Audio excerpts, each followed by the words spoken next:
Hello, my name is Ann Steinemann. I'm a professor of civil engineering and the chair of sustainable cities at the University of Melbourne in Australia. I'm also an adjunct professor at James Cook University in science and engineering in Australia. And I'm here in beautiful Townsville. It's one of the healthiest places in the world. And I'm going to talk about my passion. What gets me up in the morning enthusiastically. What keeps me up at night working enthusiastically. My passion is healthy housing. Let me give you a little motivation.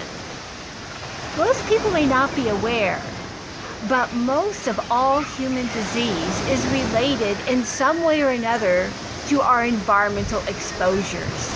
The chemical, physical, biological, radiological pollutants that we're exposed to in everyday life.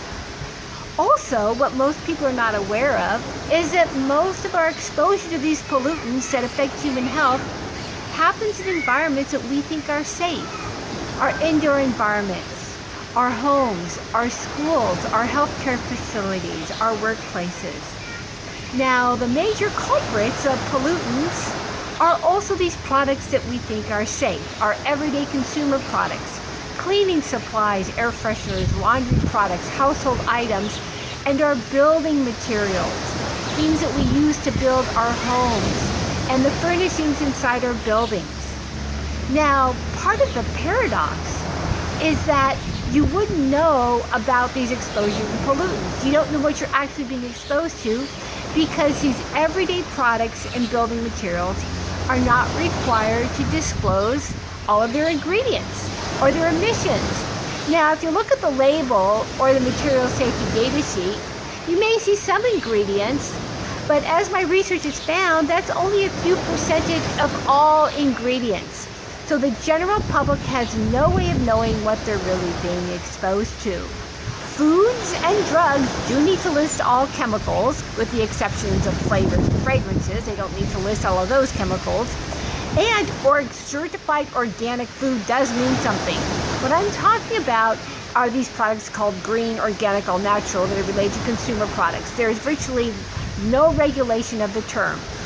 Another part of the paradox, talking about regulation, is that while outdoor air is regulated, indoor air is essentially unregulated and unmonitored, even though levels of pollutants are several hundred times higher, usually indoors, than outdoors. So it's this perfect storm that our indoor air is essentially unregulated, even though our outdoor air is, that most of our exposure occurs indoors, that the levels of pollutants are several hundred times higher indoors than outdoors, and that the major sources of pollutants we wouldn't know about what we're being exposed to because they don't have to list all ingredients or all emissions.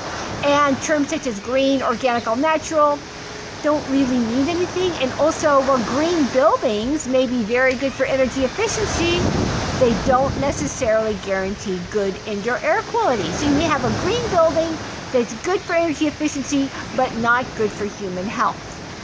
This is what I'm passionate about, is in making healthy housing, where we spend most of our lives. We spend our lives indoors.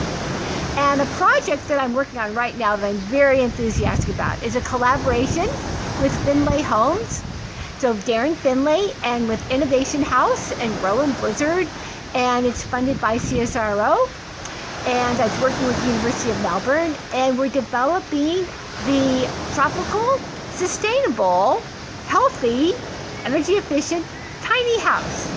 And so this is a prototype tiny house that will be good for people, that will have healthy indoor air quality, that will use indigenous safe materials, non-emitting materials, that will be energy efficient, resource efficient, water efficient, that will be affordable, transportable. You can put it on a trailer and move it.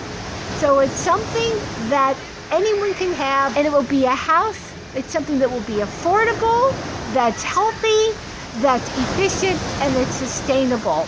And importantly, that's sensitive to the environment. So a lot of housing that's developed in other parts of the world don't always work in the tropics. Given that nearly half the world's population lives in the tropics, it's very important to design housing to work with the climate. For these types of weather extremes, extreme heat, thin precipitation, flooding, high humidity.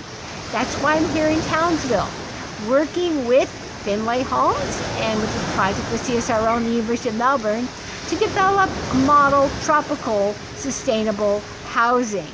So if we can make it work here in Townsville, then we can make it work in other places in the tropics. Thank you very much.